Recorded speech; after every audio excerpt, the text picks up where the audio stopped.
by Lin Hui. Xihu, once named after 4 lakes, the skyline painted red when sun sets, black drone goes flying with the shepherd boy, a hidden paradise where dreams belong. A poem by Lin Hui.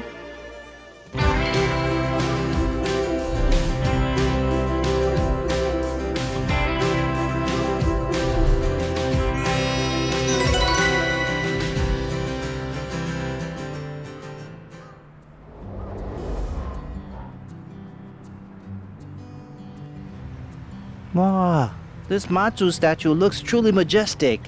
It's about 20 meters tall. Here, right next to the statue, is National Highway number 3. It feels like this Mazu statue is here to protect the highway and the travelers on it. Seeing this Mazu statue means we've arrived in Xihu Miaoli. The population in this town is about 6,000. For comparison, in my town, just one single village has 12,000 people. That is why we can truly feel the tranquility and simplicity of Xihu. Xihu was once known for its scholarly atmosphere. Many governmental officials came from Xihu. Today, it continues to nurture numerous scholars and doctors. I also discovered something very special here. Did you know Xihu hosts a secret base of the Dragon King? Wait, Xihu is near the mountain, not the ocean. How can there be an ocean deity's secret base? Aren't you curious? Let's explore and find out.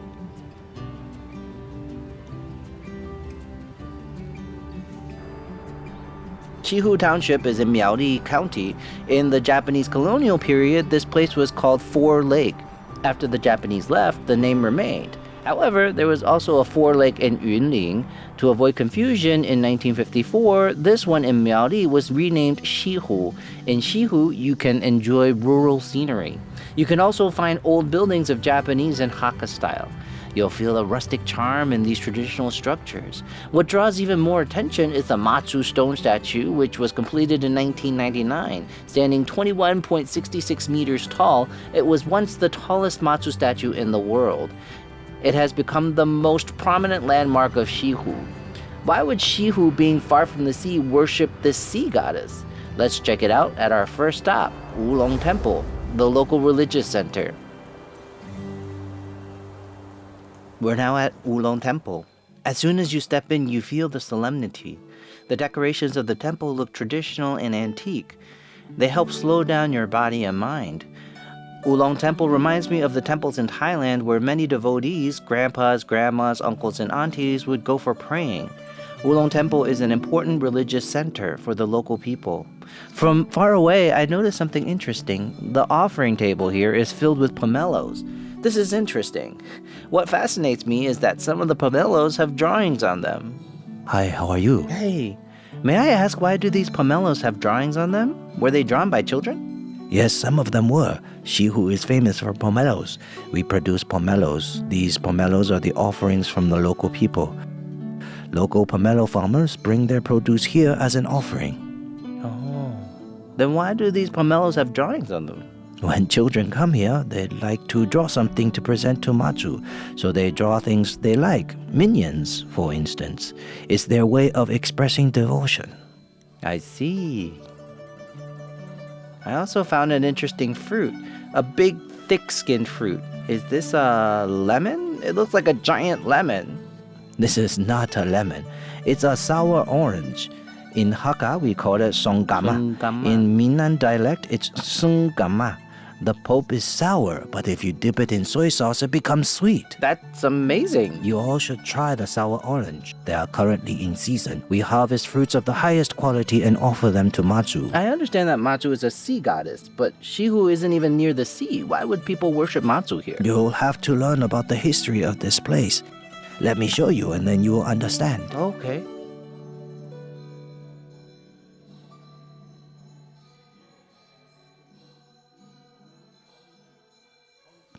This is Mazu.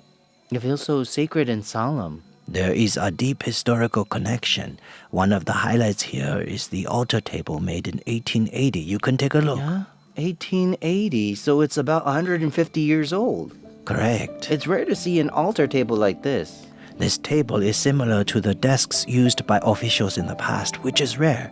What's special is that this altar table marked the year of completion, which is uncommon. It truly is special. So why do people in Xihu worship Mazu goddess? Our ancestors came from mainland China by boat. They brought the belief with them to protect them as they worked and lived here. The area is home to both indigenous people and the Han settlers. Mazu protects us all. We worship Mazu ever since. Although Xihu isn't by the sea, its proximity to the Wulong coastline explains why this 140-year-old Mazu temple is important for local people. The Mazu temple has become the religious center. Residents pray here for good weather, peace, and prosperity. After visiting Wulong Temple and admiring the Grand Mazu statue, let's take a stroll through the old streets to experience the simplicity and tranquility of Xihu.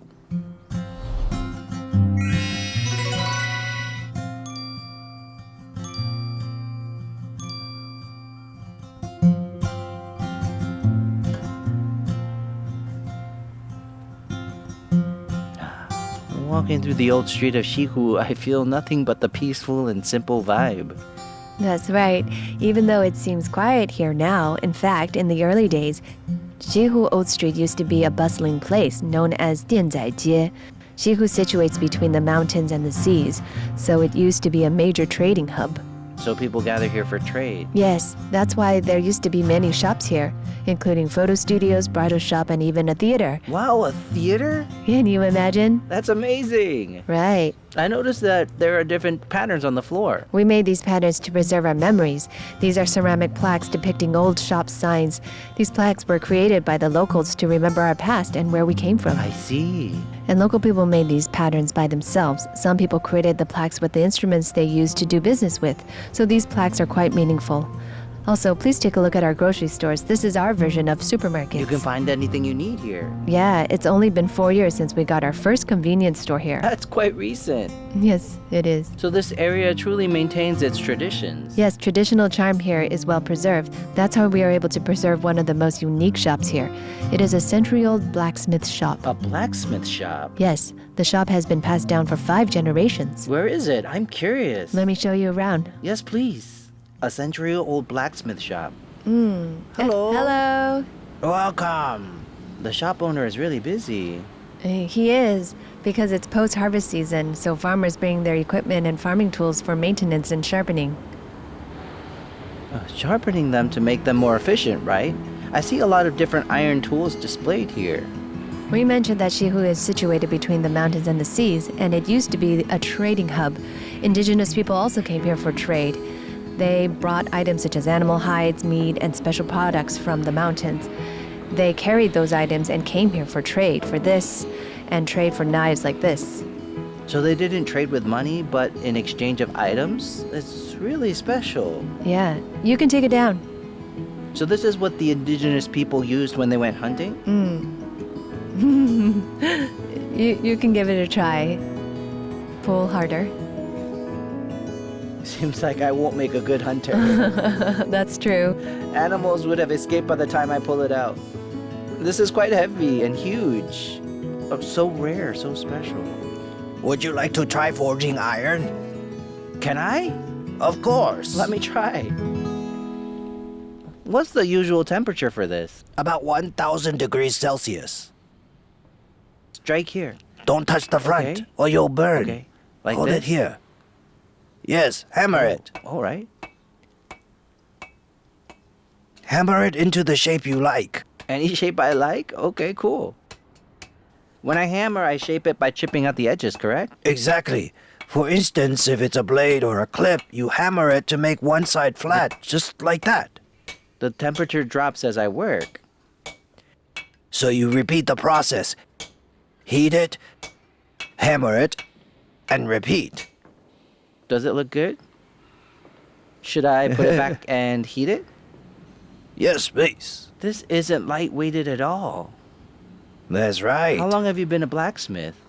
60 years. 60 years? That's incredible. Does it take a toll on your body? Yes, of course.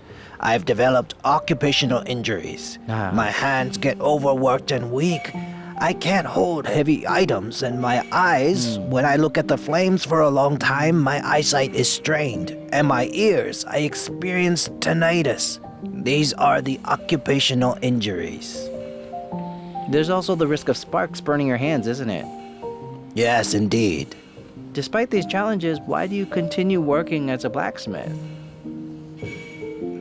It's a family tradition. At my age, I should be retiring, but I feel the responsibility to preserve the craft.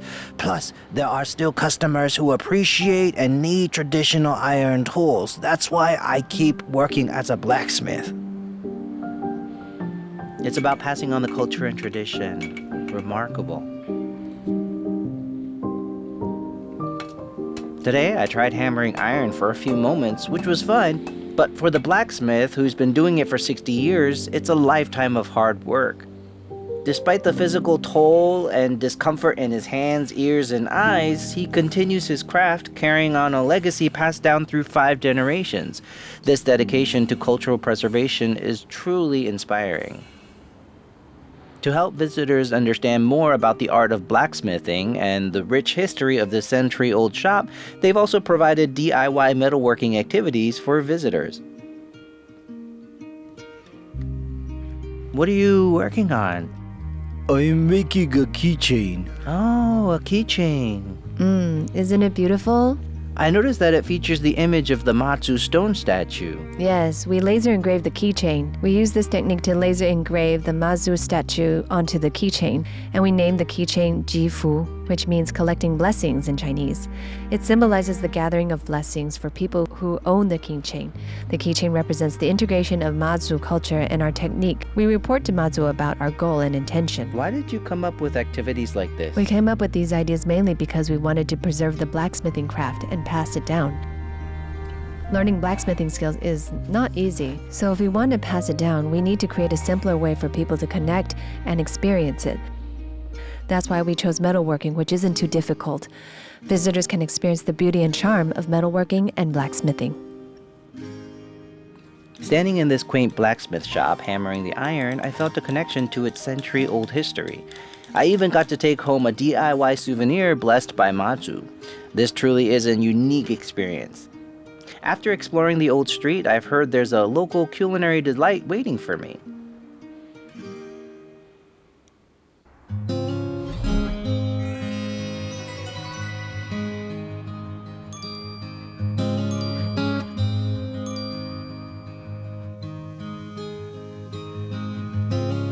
Earlier at the blacksmith shop, we heard that Xihu has a local specialty dish. Could it be rice and bamboo tubes?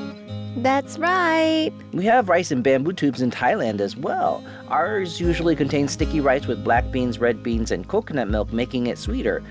So how can I tell what makes Hakka-style rice and bamboo tubes unique? It's all about the ingredients. The rice is locally produced in Xihu.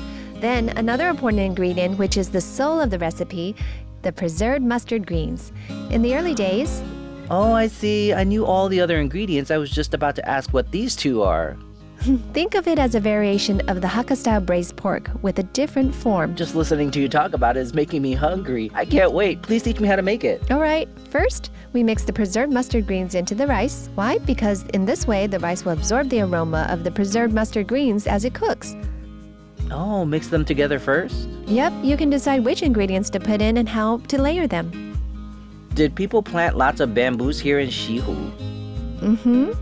Have bamboo always been connected to Hakka culture? Yes, we do bamboo weaving. Bamboo weaving? In the past, many daily tools and utensils were made from woven bamboo.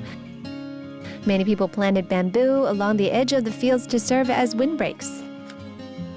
When planted near homes, bamboo could be harvested for bamboo shoots. That's why bamboo has always been an essential part of life. Bamboos are both edible and practical. Yes, bamboos are deeply intertwined in our daily lives. Placing the local ingredients into natural bamboo tubes, visitors like me can also create their own DIY bamboo lunchboxes with a Hakka twist. This not only shortens the food journey and promotes environmental sustainability, but also helps me understand the deep connection between Hakka culture and bamboo. Look, it's still steaming. I'm so excited. Yes, freshly cooked. You just need to open it up. We covered the top with the leaves of shell ginger, which could be removed now. Wow, it looks so hearty. Doesn't it? Open it up with a knife? Yes, it's quite simple. After being cooked, the bamboo softens, so you only need to make a small cut and it will open easily. Wow. Here, be careful. Thank you. It looks beautiful. And do you smell the fragrance of the shell ginger leaves? Yes, I do. The bamboo aroma is enhanced by the scent created by the shell ginger leaves. Okay, I'll dig in. Okay.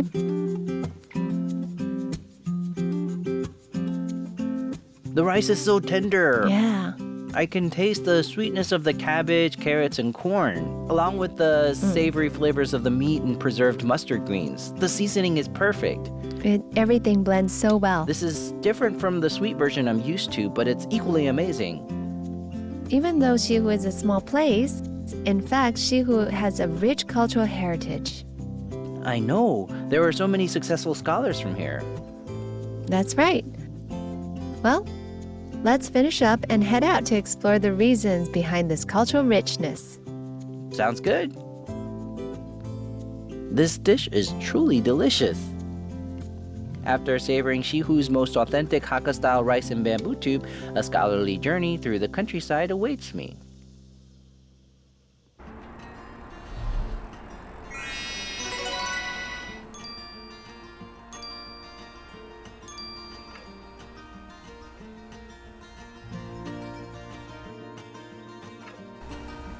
I feel like I've been transported back to Bangkok on one of those tuk-tuks.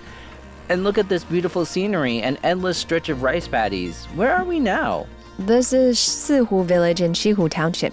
Here at the flatlands are used mainly for rice cultivation. We're now looking at the second crop of the year. And in a little while, it'll be ready for harvest. It looks like gold. Such a stunning golden hue. So beautiful. Yes, we call this the golden pathway. The name comes from the fact that when the rice ripens, it turns golden and the heavy heads of rice bow downwards, symbolizing humility. Hakka people have the habit of doing these things based on the weather. On sunny days, they farm. On rainy days, they read. Absolutely. Hakka people value both farming and education. These two are the vital pillars of life. Hakka people make the best use of time. They live by saying, there's a golden house in books. That's why Xihu has such a rich literary heritage. Did you know that many scholars and governmental officials came from Xihu? I've heard many scholars and governmental officials came from this area. Yes, the pathways plays a role in this legacy. Really? How so? Let's finish up here and I'll take you to uncover the secrets behind it. I'm intrigued. You'll see. As the sun sets, its golden rays cascade over the land. The golden rice stalks sway gently in the breeze. Riding through the countryside in an electric cart brings a sense of peace and relaxation. I can truly appreciate the hardworking spirit passed down through generations of Hakka people.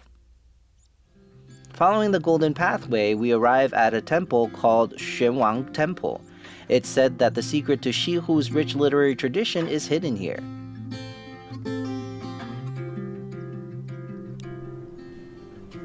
Wow, what a beautiful temple. Isn't it? Why does it say Yunti Academy on the sign? This academy was essentially an old school. In fact, it was the first school in Miaoli.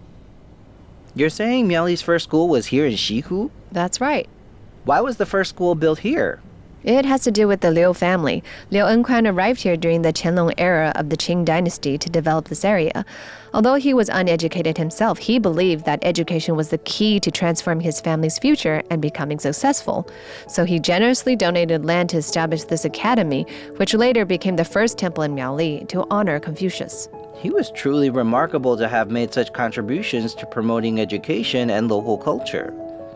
Absolutely. As a result, the region produced numerous writers, scholars, and governmental officials, as well as more than 20 doctors and PhD holders later on. It turns out that Xuanwang Temple was originally a private school founded on land donated by the Liu family. During the Japanese colonial period, modern schools were introduced. Yunti Academy no longer served as a school and transitioned into a Confucian temple. The original Confucius deity tablet from the academy is still enshrined here today. Being in this space, I feel the selflessness and perseverance for scholarship of the Hakka people. Along the way, you can also visit Liu Enquan's historic residence, a 2-century-old estate. This elegant courtyard house with 3 sections is a significant cultural landmark in Xihu Township. Its collection of historical artifacts offers a glimpse into the thriving literary culture of the time. After touring the residence, I'm hungry again. I've heard that there's a restaurant in Xihu that serves exotic wood-fired cuisine. What could it be?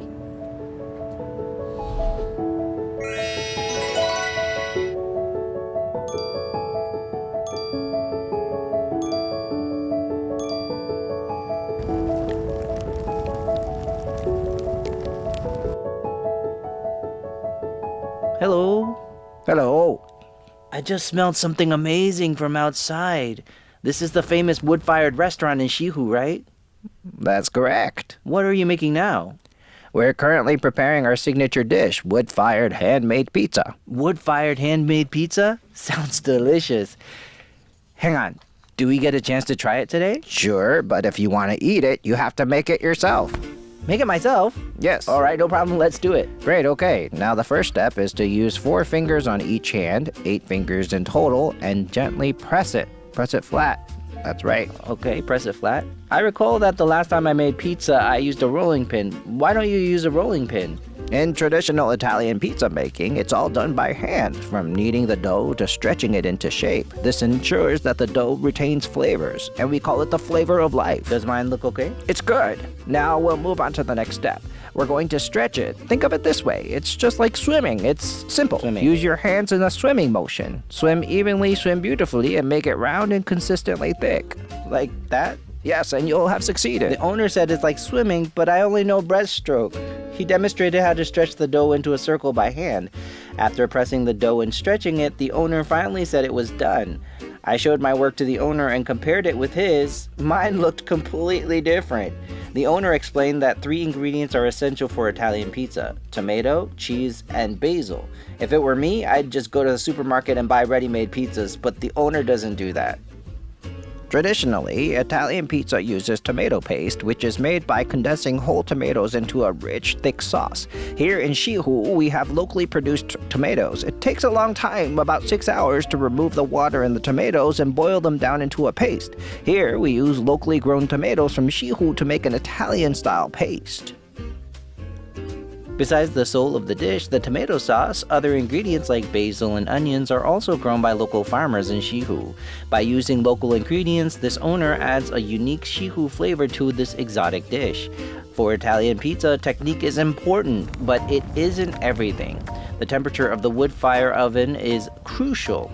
The owner says that from the moment the pizza goes into the oven to when it's ready, it only takes 90 seconds. It's a race against time, and a moment's carelessness could turn the pizza into a charcoal-flavored disaster. This is the first pizza we just made. Some edges are slightly burnt, but the owner says that makes it taste even better. Let's try the pizza that we just made ourselves. Enjoy!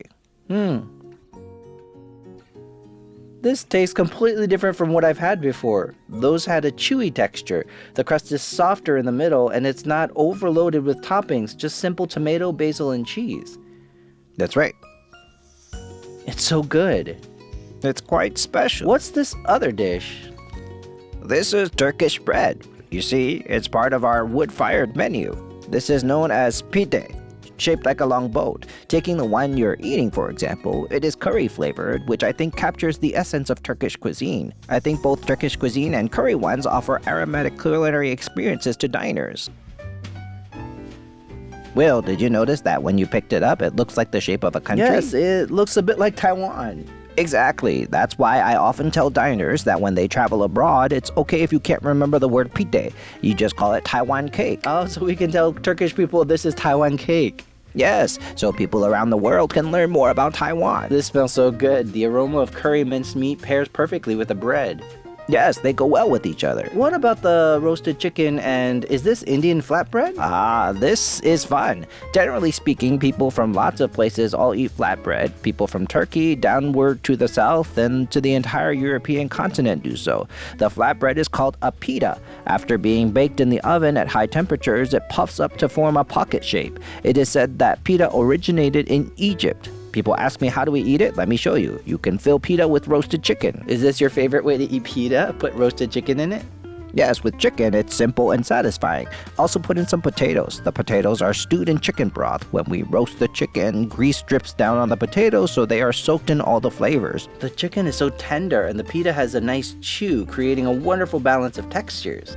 Exactly. So far, we've had dishes inspired by Italy, Turkey, and Egypt. Correct. Is this braised pork rice in the middle? Yes, for Hakka people, we call this a centerpiece dish. The centerpiece dish is the most important and heartfelt dish, placed in the center of the table to welcome guests, to show our hospitality. It's traditionally served free of charge. Free? Yes. The reason why we do this is because we want every visitor to feel like they're part of the Hakka family for a day. Hakka people have a habit of eating rice at every meal, morning, noon, and evening throughout the whole day. Some people come to the restaurant to enjoy pizzas and have a good time. Meanwhile, we want everyone to enjoy a simple bowl of rice and savor this traditional flavor. The owner, though in his 50s, is full of energy and passion. He puts his heart into sharing the beauty of Xihu so that more people could see how wonderful Xihu is. With someone like him here, Xihu feels so vibrant and alive. I'm even more eager to explore this charming place.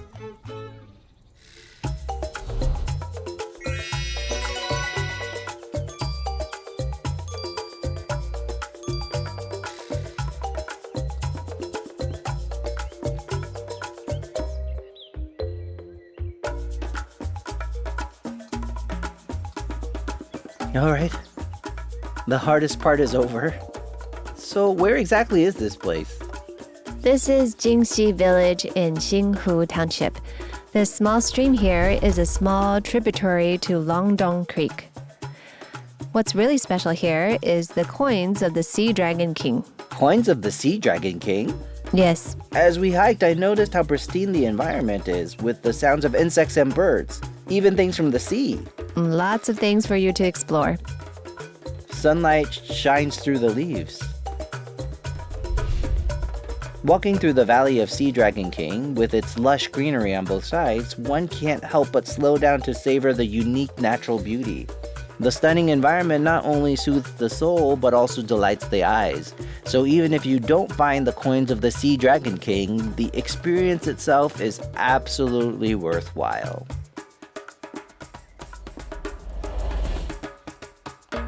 Look at these majestic stone walls on both sides. Amazing, right? Limestone. These are all limestone. This is the most stunning part of the valley. And look, there are different colors, red, white, and green moss growing on top. Yes. See, there's a beautiful flower over there. That's Taiwan's native begonia. It's endemic. Begonia? This is my first time seeing it. What's special about it? This native species blooms with red flowers. Around May, they are everywhere. But it's not the flowering season now. So we're quite lucky to see some right now. In May every year, both sides of the valley are covered in begonias, and you see its pink flowers everywhere. Covered in pink? In May, the ground is also strewn with tong flowers. I'm not exaggerating. Seeing the photos provided by Mr. Chen, you might think such breathtaking scenery only exists in heaven, but it's actually right here in Xihu. That's actually the beauty of spring in the valley of the Sea Dragon King. And remember, our goal this trip is to find those shiny coins of the Sea Dragon King. We can't leave empty-handed from this treasure trove. Let's hurry and continue the treasure hunt. Will, look over here. This is a limestone cliff. Come closer and take a look. It could be the silver coins of the Sea Dragon King. Huh? The coins of the Sea Dragon King? All I see are rocks. Do you see these protrusions? That's the silver coins of the Sea Dragon King, or coins as some people call them. Coins of the Sea Dragon King? Lake, take a look. It's quite special. Aren't they just rocks? Do you see it? Yeah, I see the protrusions. Aren't these just ordinary rocks? Why are they layered? These are fossilized sea urchins called sand dollars. They're thin like crackers. Fossilized sea urchins? How are they here? Millions of years ago, this area was under the sea. Tectonic movements uplifted the seabed into land, and many marine creatures became trapped within this area. When I walked by, I thought those were just ordinary rocks. How did you realize they're fossils? Some are still embedded in the valley, so they're not very obvious. Let me take you ahead to see more obvious examples of the coins. Oh, there are more obvious examples up ahead. Yes, let's go take a look. Can't wait.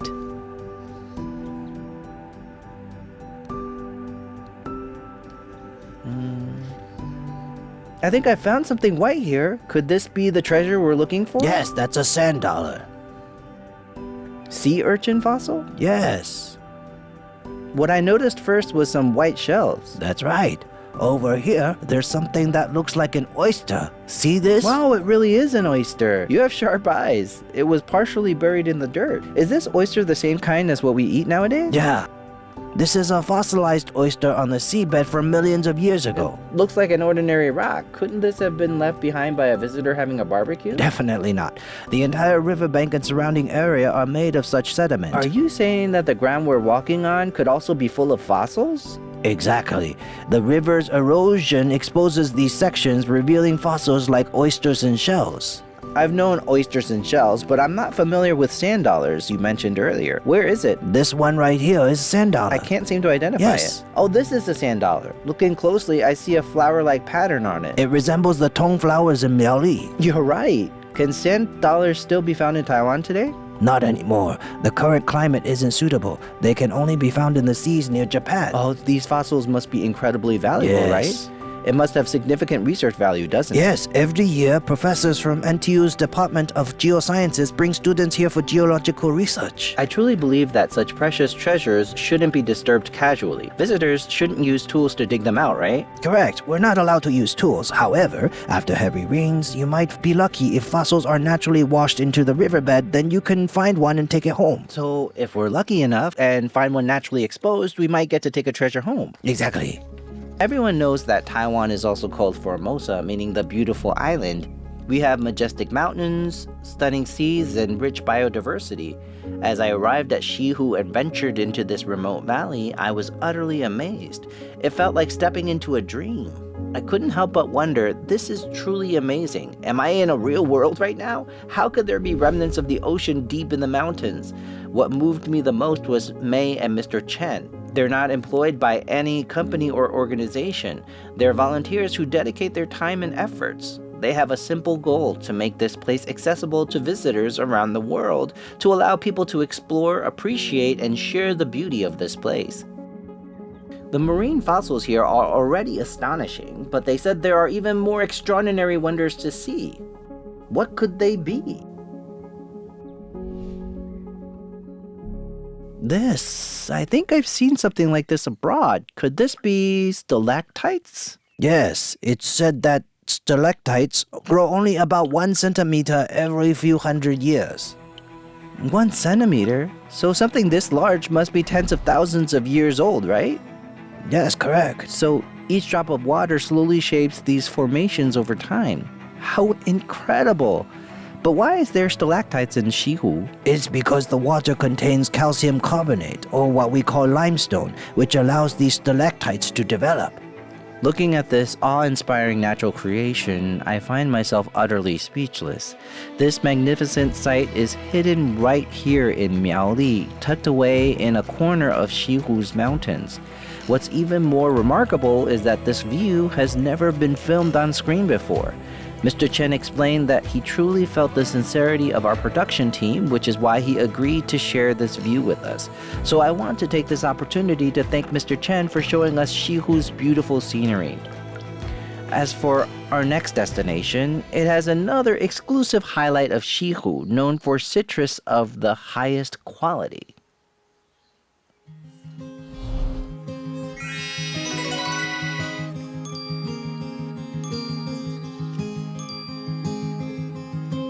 When it comes to fruits in December, what comes to mind? Just look around me. Something orange and yellow. That's right, citrus. Citrus is known as the king of winter fruits. There's a farm here in Xihu with a wide variety of unique citrus fruits found only in this area. Let's head there right away and see what makes it so special. Hello! Hey! What are you picking right now? This is a special type of citrus fruit found only here in Xihu. On our farm, we have over 20 types of citrus 20. fruits. Yes, this one is particularly unique. Its shape resembles a papaya, but it's still a member of the citrus family, so we call it papaya honey citrus. This fruit is quite special because it's completely seedless and extremely sweet. Among citrus fruits, this is one of the finest quality. This place is like a department store with over 20 types of citrus fruits. Exactly. Take a look. Notice the first one? No seed. You're right. Modern people do need this. Yes, and it's perfect for the elderly or children who don't like sour flavors. It's an excellent and premium fruit for everyone. I can already smell its fragrance from here. Go ahead, try it.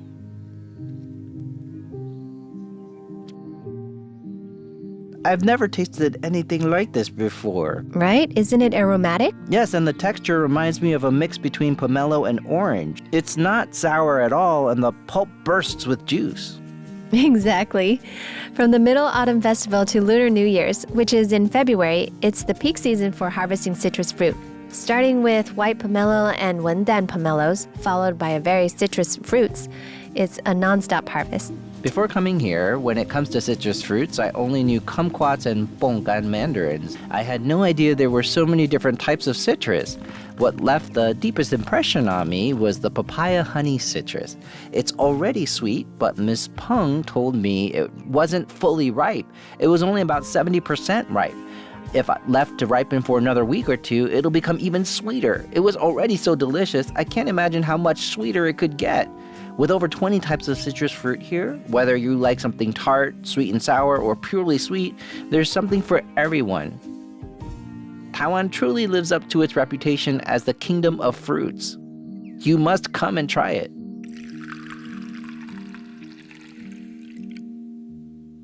Well, you worked so hard picking the fruits earlier. Thank you. Here's a cup of our farm's signature Sanbao tangerine fruit tea. Oh, this is tangy with a strong fruity aroma.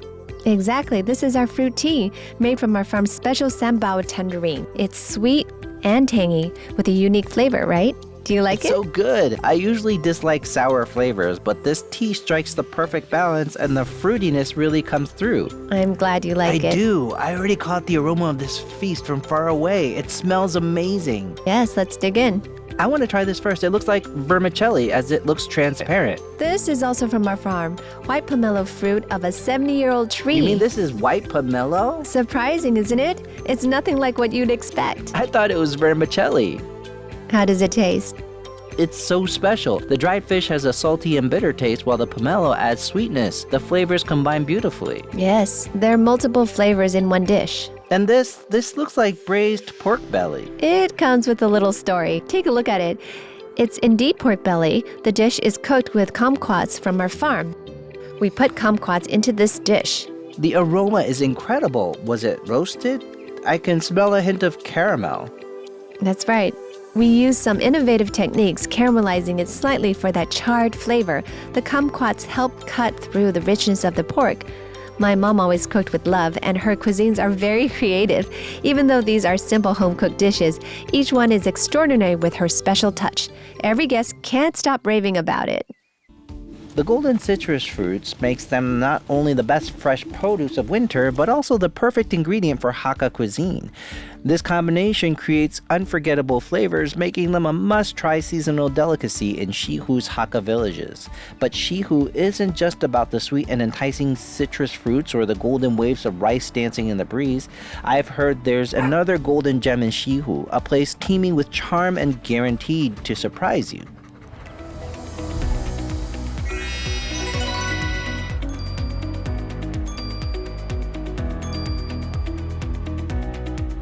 Look at the golden retrievers. Aren't they absolutely adorable? Come on. He's so smart. And there's more than one. There are so many of them here. All golden retrievers. Come here, Flower. Come. Flower, come here, sit. Let's sit and take a break. She loves being pampered. Can you sit back on your hind legs? Like this? All right. She sits on my lap. Walnut, sit down. Yes, she must have forgotten how heavy she is, always wanting cuddles. That's okay. She's so warm and cuddly. Why did you decide to raise so many golden retrievers here in Xihu? To me, they're family. All of them are from one mom named Hua Gui. She gave birth to so many puppies? Originally, we lived in Taichung, but we discovered how wonderful Xihu is. Xihu is really wonderful. The air quality is excellent, so we decided to move here. It's perfect for them. Yes, and the people here are so kind and friendly. They're incredibly welcoming. Just like these dogs. Exactly. Something many people don't know is that you shouldn't trim the long fur of golden retrievers recklessly. Golden retrievers are natural swimmers, and their fur contains oil to prevent water from soaking their bodies. If the fur is trimmed too short, it could lead to skin problems and affect their health. According to Mr. Chen, golden retrievers are naturally gentle and are considered the best companion dogs in Western countries. They are so friendly and charming that many visitors forget this place is actually a pet-friendly restaurant, not just a spot to interact with and take photos of dogs. Flower? Good job! How can you be this cute? Living in the city, I always wanted to have a large dog, but never had the space. But here in Xihu, with the excellent environment and fresh air, there's more than enough room to raise so many adorable dogs. It's truly a blessing to be here. So cute! Flower, come! After watching this episode, you might start to see Xihu as a seemingly simple yet vibrant Hakka community. For example, the Jinglong kiln here in Xihu, like other kilns in Miaoli, is renowned for its craftsmanship, producing high-quality ceramic art pieces. These ceramics are well known in Taiwan, and Jinglong kiln enjoys high reputation in Miaoli's ceramic industry. Therefore, a writer living in Xihu incorporated scenes of the Yunti Academy and kilns into his works, continuing Xihu's literary legacy and becoming an important figure in Taiwanese literature.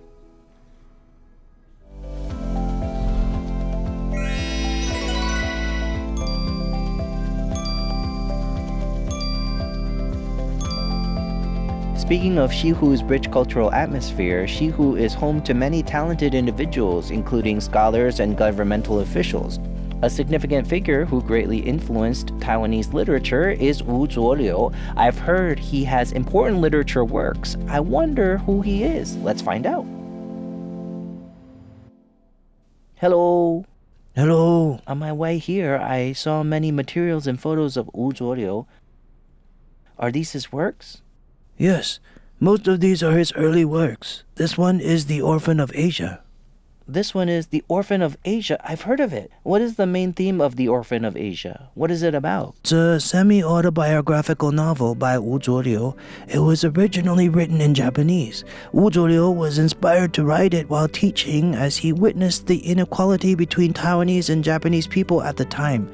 Taiwanese were treated unfairly compared to the Japanese. He was actually from Xinpu in Hsinchu County. So how did he end up in Xihu? After becoming a teacher, he was assigned to teach in Hsinchu. He felt the educational system was unfair to Taiwanese people, so he wrote an essay criticizing it. As a result, he was demoted to Xihu, which was a remote area back then. He embodied the Hakka spirit of resilience, fearlessly speaking his mind. He was fearless. He didn't care who was in power. If something was wrong, he would voice his opinion. Mountains beyond mountains, lakes beyond lakes. Amid the white clouds lies the lonely moon. Timeless the sun, endless the lake, as the lone boat drifts, fishing hook in hand. Reciting Chuo-liu's works evokes my sympathy about his reflections on personal and national identity. His greatest contribution was using his life savings to independently publish the Taiwan Literature magazine. Through this, he supported younger writers like Li Chao, Long Yingzhong, and Zhong Lihe, allowing Taiwan's literary world to flourish so that not only Mandarin but Hakka and Taiwanese works have room for growth. From this trip, I realized that Xihu has so much to offer, which is beyond my imagination. Xihu has abundance of produce, tasty food, and long-standing culture. What touches me the most is the hospitality of the locals. I can feel their passion for the land and their determination of safeguarding it. There are many interesting places in Taiwan worth exploring. I am Will, and this is Linking368 Taiwan. Where will we visit next? See you guys next time.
路途西经，充满生命力。我的决心，让代代延绵。过去现在，和未来无限。台湾发展，全世界倾斜。勇敢热情，脚步不停。在汪洋中，要游向未来。华丽转身，华丽转身，咱做伙华丽转身。伫汉子啊，心手相连下，拼出一片台湾。坚强勇气，坚强勇气，咱斗阵坚强勇气，成为一尾坚强有活力的台湾。